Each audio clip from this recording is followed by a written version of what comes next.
예, 드디어 2023년 새해가 밝았습니다. 또 정말 놀라운 숫자입니다. 우리가 아무리 생각해봐도. 이 시간에 먼저 우리 새해를 맞으면서 우리 옆에 있는 성도님들과 새해 인사를 먼저 나누도록 하겠습니다. 자, 새해 복 많이 받으세요. 해피 뉴 이어. 해피 뉴 이어. 새해 복 많이 받으세요. 건강하시고 새해는 믿음으로 승리하시고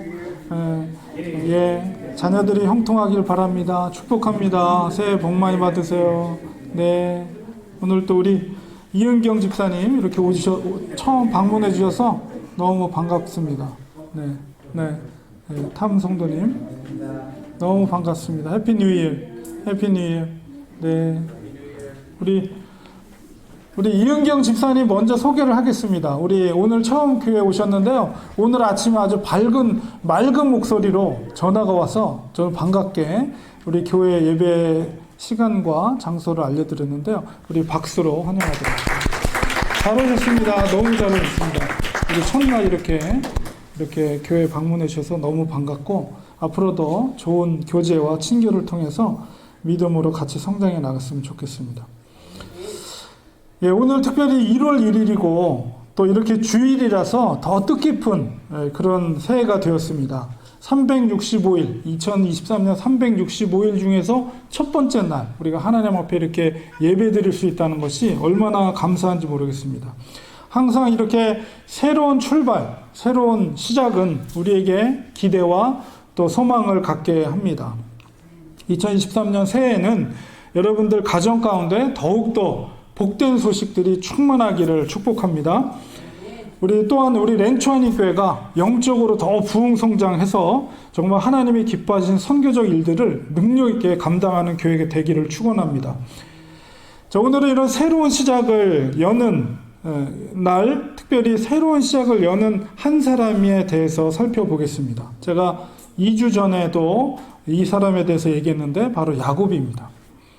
2주 전에 전한 말씀 속에서는 우리 가족들을 뒤로 하고 이제 다른 멀리 아람 지역으로 떠나는 야곱에 대해서 말씀을 드렸다면 오늘은 20년 동안의 타향살이를 마치고 다시 고향 땅으로 돌아오는 이야기입니다. 고향이긴 하지만 오랜 시간 동안 떠나 있던 땅이기 때문에 다시 돌아오는 것은 새로운 삶의 시작이기도 합니다. 그래서 오늘은 야곱을 통해서 야곱의 새로운 삶의 시작을 통해서 우리가 영적인 교훈, 특별히 우리 2023년 첫날을 맞이하면서 우리 동일한 영적인 교훈을 깨닫는 시간을 가지려고 합니다. 야곱이 고향 땅을 떠나는 첫날 밤에 환상을 보여주셨죠. 하늘 사닥다리가 천사들의 오락나락하고 맨 끝에 하나님께서 또한 그 음성으로 약속을 해 주셨습니다. 그건 뭐냐면 이제 떠나지만 하나님이 함께 할 것이며 도와줄 것이라는 것이죠. 그래서 이제 그 약속대로 20년 동안의 바단 아람에서의 생활을 정리하고 이제 고향으로 돌아갈 결심을 하게 된 것도 그냥 자기가 가고 싶어서 한 게 아니라 하나님께서 때가 되어 이제 떠날 것을 명령하셨어요. 그게 이제 창세기 31장 3절에 기록되어 있습니다. 거기에 보면 여호와께서 그러니까 바단 아람의 라반 삼촌 집에 있을 때 하나님께서 여호와께서 야곱에게 이르시되 내 조상의 땅 내 족속에게로 돌아가라. 내가 너와 함께 있으리라. 이렇게 말씀해 주셨어요. 그러니까 그 말씀을 듣고 20년 동안의 생활을 이제 마지막 정리를 하고 이제 고향으로 돌아가기로 작정을 한 겁니다. 큰 스텝이죠. 영어로도 빅 스텝이라고 그래요. 큰 발걸음을 할 때 우리는 이렇게 하나님의 응답이 필요합니다. 우리 인생길 가운데 있어서 정말 중요한 스텝을 결정해야 될 순간이 있을 거예요. 그럴 때 우리는 정말 하나님의 응답, 하나님의 음성을 들어야 됩니다. 상황에 따라서 우리가 어쩔 수 없이 이렇게 움직이는 것보다 그 상황 앞서서 우리는 하나님 앞에 무릎을 꿇고 하나님의 분명한 사인이 무엇인가를 귀 기울여 듣고 그 뜻대로, 그 음성대로, 하나님이 주시는 그 마음이 있어요. 어떤 방향으로 가는 것이 좋겠다라는 그 마음이 들었을 때 그렇게 움직이는 사람이 지혜로운 사람입니다. 야곱은 이렇게 하나님의 음성을 듣고 이제 고향으로 돌아갈 결심을 하였어요. 그리고 야곱이 근데 그 길을 떠날 때, 그 밧단 아람 라반 삼촌 집에서 떠날 때 라반이 결코 환대하면서 보내준 게 아니에요. 도망가듯이 이제 자식들과 부인과 자기의 재산을 끌고 이제 나왔어요. 자, 그러니까 라반은 떠난 지 3일 만에 알게 됐다. 성경을 읽어보니까. 그러니까 야곱이 떠난 지도 몰랐어요. 근데 3일이 지나고 나니까 야곱이 안 보이니까 이거 어떻게 된 거냐 알아보니까 이미 다 정리해가지고 떠나버린 거예요. 그래서 이제 막 밤낮을 가리지 않고 라반이 쫓아갑니다. 그래서 7일 만에 라반이 쫓아와요. 거의 가나안에 다다라서. 근데 그날 야곱을 만나기 전에 꿈속에서 하나님께서 라반의 꿈속에 나타나서 선대해라. 잘 보내줘라. 이런 이제 꿈을 이제 하나님께서 꿈을 주게 해주셔서 야곱을 기쁜 마음으로 보내줍니다. 하나님께서 도와주신 거죠. 야곱을 도와주셨어요. 그렇게 해서 사실 이제 다시 고향으로 돌아간다는 것이 쉬운 길이 아니죠. 여러분 그 혼자 가는 거는 그래도 나름대로 쉬울지 모르지만 그 자녀들과 부인과 또 거기에 딸린 그 여러 가지 재산들, 그다음에 가축들을 데리고 그 먼 거리를 이동하는 것 자체가 정말 힘든 여정이었습니다. 그런 많은 어려움 가운데도 그래도 이제 고향 가까이에 왔을 때 또 그가 걱정된 것이 뭐예요? 그 20년 전에 헤어진 형, 쌍둥이 형 에서 형이 아직도 나에 대해서 뭔가 불만을 갖고 나를 환대해주지 않고 혹시라도 나를 해치진 않을까 이런 염려가 점점 커졌죠. 자기 고향 땅이 가까울수록. 자, 근데 하나님께서는 에서의 마음도 녹여주셨어요. 에서의 마음도 움직이셔서 동생을 그 옛날의 기억, 그 사실은 좋지 않게 헤어졌지만 그래도 쌍둥이 동생이기 때문에 사랑하는 마음을 갖게 되고 동생을 기쁨으로 맞이하도록 하게 합니다. 그래서 야곱은 이제 형이랑 만나게 되죠. 그래서 환대하는 형을 보면서 뭐라고 말하냐면 마치 하나님의 얼굴을 보는 것 같다. 베델이라는 말이 하나님의 얼굴이라는 뜻인데, 아니 그 분이엘이라는 게 하나님의 얼굴이라는 뜻인데 하나님의 얼굴을 보는 것과 같습니다. 물론 그 전에는 야복 강가에서 천사와의 씨름 가운데 하나님의 응답을 일단 받았죠. 그래서 그것을 분이엘이라고 했는데 그 이후에 이제 에서를 만나지만 에서가 환대해주고 정말 기쁨 가운데 만나게 됩니다. 이렇게 돌아오는 길을 하나님이 함께 하셨기 때문에 모든 문제들이 형통하게 된 거예요.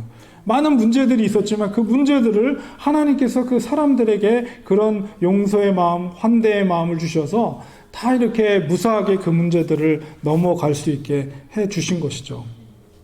사실 우리가 창세기에 많은 인물들이 등장하는데 그 인물들 중에서 야곱은 너무나도 인간적인 캐릭터입니다.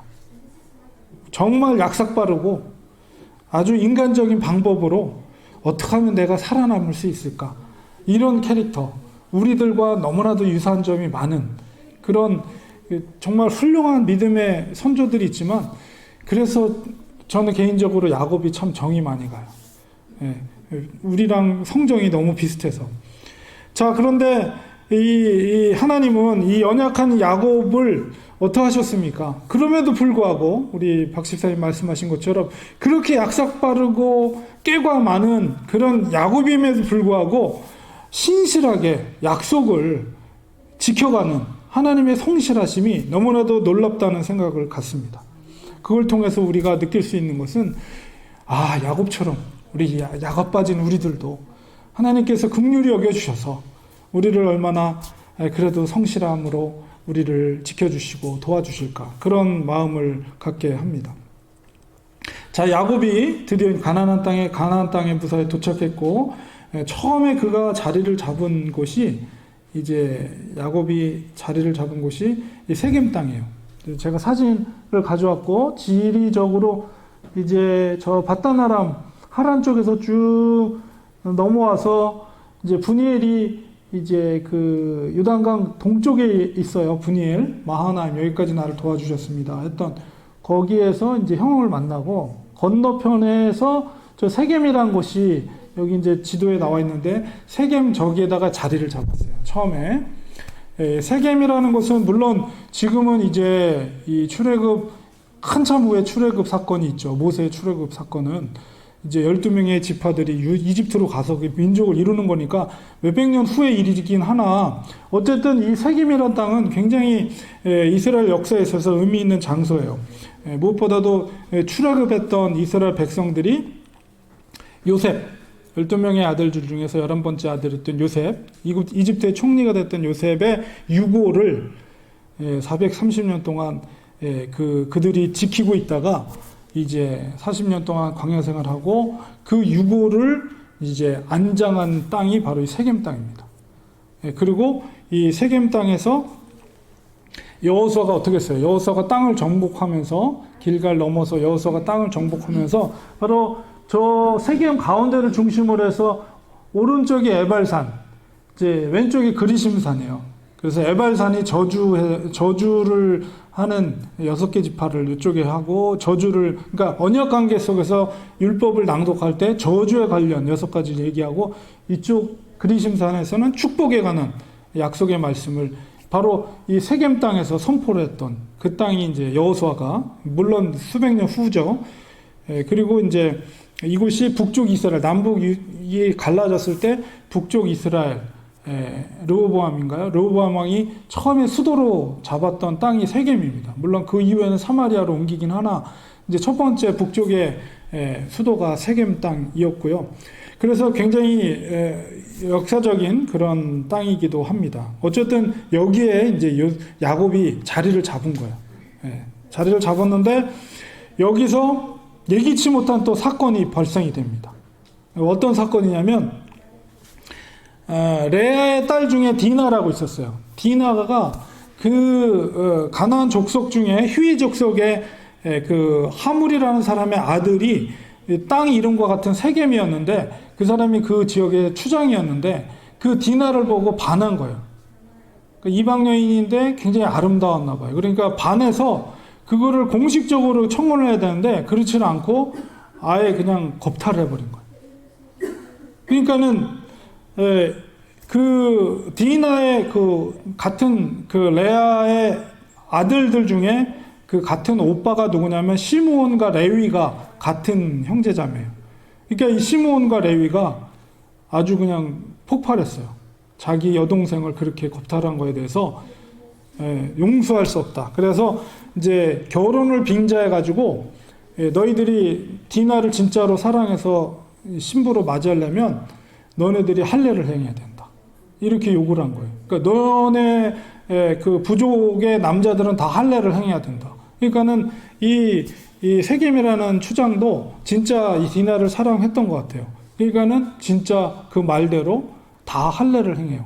그러니까 여러분 할례를 행하면 남자들은 한 보름 이상은 힘을 못 쓰거든요. 고통스러워서. 그 사이에 이 시므온과 레위가 그 마을에 가가지고 남자들을 칼로 다 죽여버린 거예요. 그 아버지 하몰도 죽여버리고 그 사랑했던 세겜도 죽여버리고 거기 있는 남자들 다 죽여버려요. 그러니까 이게 큰일이죠. 저기다 자리를 잡았는데. 그러니까 야곱도 큰일 났죠. 그래서 그런 문제가 발생을 했습니다. 이런 상황 속에서 바로 하신 말씀이 오늘 읽은 이 말씀이에요. 그 상황 속에서. 하나님께서 야곱에게 뭐라고 말씀하십니까? 35장 1절에 일어나 베델로 올라가라. 베델로 올라가서 거기 거주하며 내가 내 형 에서의 낯을 피하여 도망하던 때에 내게 나타났던 하나님께 거기서 제단을 쌓아라. 거기가 이제 베델이라고 이름을 정했잖아요. 그러니까 이제 그 세겜에서 베델은 남쪽으로 이렇게 쭉 내려가면은 베델이라고 있죠. 베들레헴이랑 이제 세겜 중간에 베델이라고 있어요. 그러니까 이제 자리를 잡았는데 이런 상황이 벌어지면서 하나님께서 오히려 그 삶의 터전을 세겜에서 이제 베델로 다시 터전을 새롭게 시작하는 그런 명령을 또 내린 거예요. 그래서 이제 베델로 올라가라. 지도상으로 내려가는 거지만 항상 예루살렘은 가장 높은 곳이에요. 그렇기 때문에 항상 예루살렘 쪽으로 가는 것은 성경에 다 올라간다고 표현되어 있어요. 그래서 베델로 올라가라 이렇게 성경은 표현하고 있습니다. 그래서 그곳에서 제단을 쌓으라고 하셨습니다. 물론 상황이 이렇게 되긴 했지만 그러나 그 상황 속에서 하나님은 하나님의 뜻을 새롭게 펼치는데 바로 세겜이 아니라 베델에서 자리를 잡을 것을 새롭게 명령하면서 새로운 출발을 하는 거죠. 이제 다 정리를 하고. 근데 지금 이제 그 소문이 퍼졌겠죠. 가나안 족속들에게. 어떻게 그들이 공격해 올지 모르는 그런 상황 속에서 이제 야곱은 순종을 하게 됩니다. 새로운 출발에 앞서서 야곱은 모든 가족들과 그에 속한 사람들에게 뭐라고 명령합니까? 3장 2절에 보니까 3장 2절에 너희 중에 있는 이방 신상들을 버리고 자신을 정결하게 하고 너희들의 의복을 받고 입으라. 그러니까 지금 상황도 안 좋을 뿐만 아니라 지금 하나님의 뜻이 무엇인가 아마 야곱은 그런 것을 생각했을 것 같아요. 그래서 그가 생각한 것은 아람에서부터 가져온 이방 신상들. 그 라반 삼촌이 쫓아올 때 라헬이 그 우상을 루비딤인가요? 우상을 그 숨겼어요. 자기의 낙타에다가. 그게 뭐냐면 일종의 이제 우상이죠. 그래서 뭔가 형통, 나한테 잘 되기를 무병장수하고 자녀들이 잘 되고 막 이런 것을 빌기 위해서 라반의 그 우상을 훔쳐온 거죠. 그러니까는 그런 것을 보았을 때 아람에서 섬기던 우상 신상들을 그들이 그 사람들이 가져온 것을 야곱도 알고 있었던 거예요. 그래서 그 모든 것을 다 모으라고 그랬어요. 다 그것을 버리고. 그래서 이방신을 버리라는 것, 그 신상을 버리라는 것은 우리는 오직 하나님만을 섬겨야 한다는 것을 그 모든 식솔들에게 공표를 한 거예요. 너희들이 과거에 바다나람에서 섬겼던 우상, 이방신 이런 것들을 너희들은 다 정리해라. 다 버려라. 이렇게 요구를 하고 이제 새로운 출발, 이제 베델로 가서 우리가 새로운 출발을 할 때에 우리는 무엇보다도 우리의 모든 우상들을 다 버리고 오직 하나님만을 그곳에 가서 제단을 쌓고 하나님만을 우리는 섬길 것이다. 이것을 이제 공표를 한 것입니다. 굉장히 중요합니다. 우리가 새로운 출발을 할 때 우리도 역시 마찬가지예요. 우리가 먼저 정결해야 되고 변해야 돼요. 진정한 영적인 부흥은 우리가 부흥을 원한다면 우리 속에 죄에 대한 회개 혹은 우리 속에 알게 모르게 섬기는 어떤 우상, 물론 뭐 그 당시처럼 우리가 형상을 만들어 섬기는 건 아니지만 하나님 아닌 하나님을 보다도 더 중요하게 여기는 그 모든 것들이 우상일 수가 있거든요. 그러니까 우리가 항상 부흥과 새로운 출발에 앞서서 우리는 항상 우리 내면을 바라보고 우리 속에 있는 부정한 것들, 우상의 세력들 이런 것들을 다 회개하고 청산해야 된다는 거예요. 우리 한국교회가 성장하는 데 있어서 굉장히 중요한 기폭제가 됐던 것이 뭐냐면 1907년에 평양 대붕운동입니다. 이 평양 대붕운동이 처음에 어떻게 시작된 것이냐 하면은 회개로부터 시작됐어요. 회개로부터. 물론 이제 원산으로부터 영적인 흐름이 부흥의 조짐이 있었고 이제 평양 장대영교회에서 모여서 사경회를 벌이는 과정 속에서 미국 선교사 그분이 먼저 일어나서 말씀을 전하면서 본인이 먼저 회개를 했어요. 뭐라고 얘기했냐면 내가 미국 선교사로서 여러분들을 하대했다. 내가 월등한 존재고 여러분들보다 좋은 그 국가, 강대국과 여러 좋은 문화 속에서 여러분을 정말 하찮게 여겼던 내 모습을 먼저 여러분 앞에 회개합니다. 조선 사람들 앞에서 자기 자신이 그 솔직한 그 자기의 숨겨졌던 마음들을 다 고백했어요. 그러니까 그것이 감동이 된 거예요. 조선 사람, 거기에 사경회라는 사람들한테 감동이 돼가지고 거기에 이제 성령께서 기름 붓기 시작하면서 한 사람 두 사람 손을 들고 일어나면서 자기가 지었던 죄를 다 낱낱이 고백하는 거예요. 나는 이런 죄를 저질렀습니다. 나는 누구의 것을 탐았고 누구 걸 도둑질했습니다. 막 거기서 엄청난 그 회개와 자기의 죄를 고백하는 그런 고백들이 일어났고요. 이분이 이제 길선주 목사님이시지만 그 당시엔 장로님, 이 장로님은 친구의 어떤 그 미망인, 친구 미망인의 재산을 관리하던 일을 했었는데, 그 당시에 뭐 100달러 상당의, 그 당시 100달러 상당의 큰 돈을 내가 착복했다고 고백을 한 거예요. 거기서도. 그렇게 해가지고 그런 회개를 통해서 놀라운 성령의 뜨거운 임재가 회중 가운데 임하게 되었는데, 거기에 이제 참석했던 하디 선교사, 미국의 선교사님이나 그 다음에 거기 있었던 그 장로, 그 다음에 속해 있던 분들이 그곳의 상황을 고백하기를, 하늘 문을, 지붕이 열리면서 하늘로부터 성령의 폭포수 같은 것들이 막 그냥 수도 없이 쏟아져 내리는 그런 느낌을 받았다. 그런 고백을 하면서 그 속에 성령의 뜨거운 임재, 회중 가운데 임하게 되었고, 통회와 자벽의 소리가 땅을 진동할 정도였다고 합니다. 그것이 평양 대부흥운동의 시발점이 되었고, 그것이 결국 한국교회 성장의 기폭제가 된 거예요. 그래서 그 평양에 있었던 모든 사람들이 이제 6.25 전쟁 할 때 남으로 다 이제 내려오게 되죠. 그러니까 그분들이 이제 씨앗이 된 것이고, 이제 평양신학교도 이제 거기서부터 시작이 돼서 1907년에 1회 졸업생이 나오는데, 제가 92회거든요. 평양신학교 저도 이제 뿌리로 보면 92회 졸업생인데, 거기서부터 이제 뿌리가 돼서 내려와서 처음에 이제 남산 밑에 이제 학교가 있었어요. 평양신학교가. 근데 거기서 이제 물론 나중에는 이제 강나루 장신과 총신으로 이렇게 갈라지긴 했으나, 어쨌든 그래서 졸업 연도는 똑같아요. 총신이나 장신이나 같은 평양신학교가 뿌리기 때문에. 그래서 이렇게 한국교회에 지대한 영향을 바로 이런 평양 대부흥운동을 통해서 이루어지게 된 거죠. 그것은 바로 회개로부터 시작됐다는 것입니다. 자, 우리 신앙이 2022년에서 2023년 새로운 새가 시작됐는데, 우리의 믿음이 이렇게 새롭게 되기 위해서는 우리 속에 감추었던 우상들이 버려야 합니다. 우상의 특징은 뭐예요? 바로 물질적인 축복, 기복적인 신앙이에요. 하나님 나라의 어떠한 복음의 확장과는 관계없이 그저 이 땅에서 복받고 잘 살게 해달라는 그런 자세. 이게 우상의 특징이에요. 우상의 특징. 바알의 신앙의 특징이에요. 그것은 우리가 교회 안에서도 똑같이 이루어질 수 있어요. 아무리 예수님의 이름으로 되어진다 할지라도, 예수님으로 이름으로 간구되어지는 것이라 할지라도, 그것이 그런 물질적이고 기복적인 것이라면 숨겨진 우상과 다를 바가 없는 것입니다.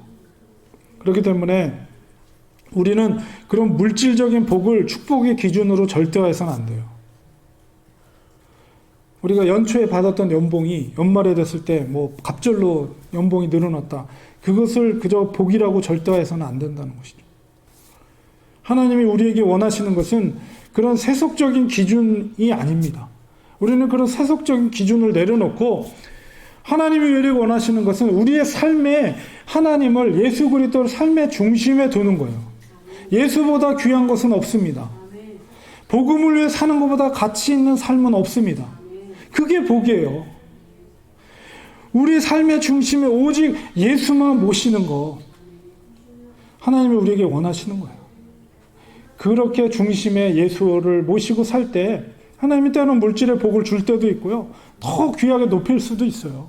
그러나 그 높이고 물질의 복을 주는 것이 중요한 게 아니고, 바로 우리 속에 예수께서 살고 계시다는 것, 복음을 위해 살아간다는 것, 그 인생이야말로 하나님이 기뻐하시는 가치 있는 삶이라는, 그게 진정한 그리스도인의 복이라는 것입니다.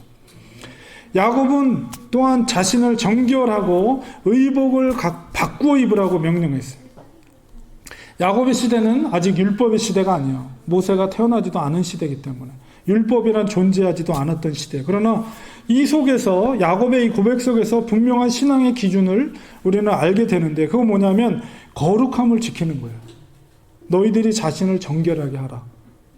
그거를 요구하고 의복을 바꿔 입어라. 이렇게 말하고 있어요. 하나님을 섬기는 기준으로서 정결함, 거룩함을 지키는 것은 아직 율법이 오지 않은 시대이긴 하나 동일한 거예요. 이 시대도 역시 동일한 원리예요. 하나님을 우리의 아버지로 섬기는 주의 자녀들은 거룩함을 가져야 합니다. 내면의 거룩함은 성령님께서 우리에게 충만할 때, 죄와 성령은 같이 있을 수가 없어요. 죄의 세력, 우리의 육신적인 소욕이 커질수록 성령의 소욕은 작아져요. 그렇기 때문에 우리가 성령의 충만함을 받을 때 우리의 육신적인 소욕, 그런 것들은 사라지게 돼 있습니다. 그러므로 우리는 성령의 충만함을 사모해야 돼요. 2023년 한 해 동안은 하나님 앞에 간절히 사모해야 됩니다.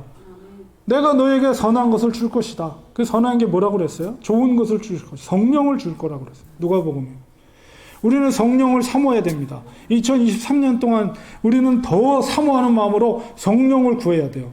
성령 충만함을 부어 주시옵소서. 나의 심령 가운데 성령을 기름 부어 주시옵소서. 우리의 가정 가운데 성령으로 기름 부어 주시옵소서. 우리의 자녀들의 심령 가운데 성령을 기름 부어 주셔서 그 자녀들이 하나님의 음성을 듣게 하시고 하나님의 모습을 보게 하시고 말씀을 가슴판에 새기고 살아갈 수 있는 믿음의 자녀가 되게 하여 주시옵소서. 성령을 사모할 때 그런 놀라운 역사들이 이루어지는 거예요. 내면의 거룩함, 그것은 성령의 충만한 속에서 은혜를 주실 때 우리는 지킬 수가 있습니다. 우리가 죄로부터 멀어질 때 하나님의 은혜를 우리는 더 사모하게 됩니다.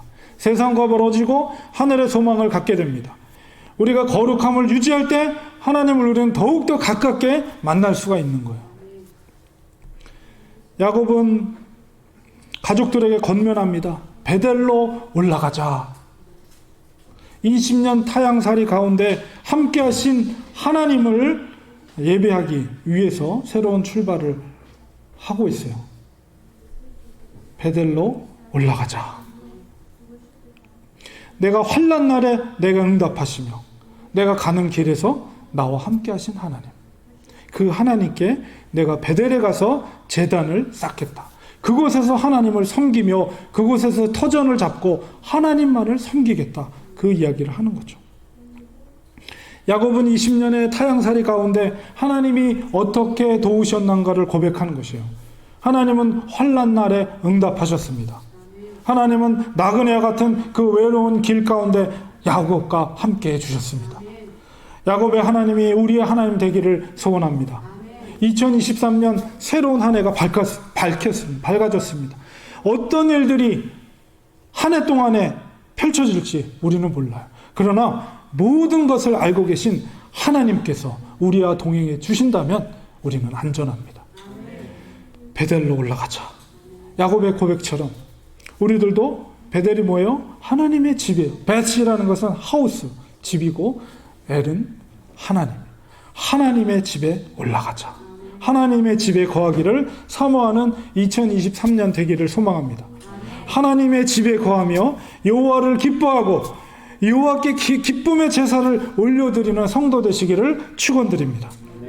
우리의 인생에서 기쁜 일은 무엇입니까? 좋은 일에서 기뻐하는 것이 아니라 환난 날에 도우시는 하나님의 은혜를 체험할 때 그게 배가가 되는 거예요. 그 기쁨이라는 것은. 좋은 일이 있어서 기쁜 거는 그냥 잠시뿐이지만 우리가 환난 날에 하나님이 응답하셔서 나를 도우셔서 그 환난을 이겨낼 때의 그 기쁨이라는 것은 엄청난 배가의 기쁨인 거예요.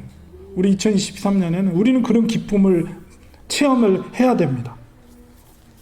인생길이 늘 평탄할 수는 없지만은 그 길 가운데 하나님이 동행하시며 그 어려움을 믿음으로 이겨낼 때 놀라운 그 하나님의 기쁨이 우리 삶 가운데 충만할 줄 믿습니다.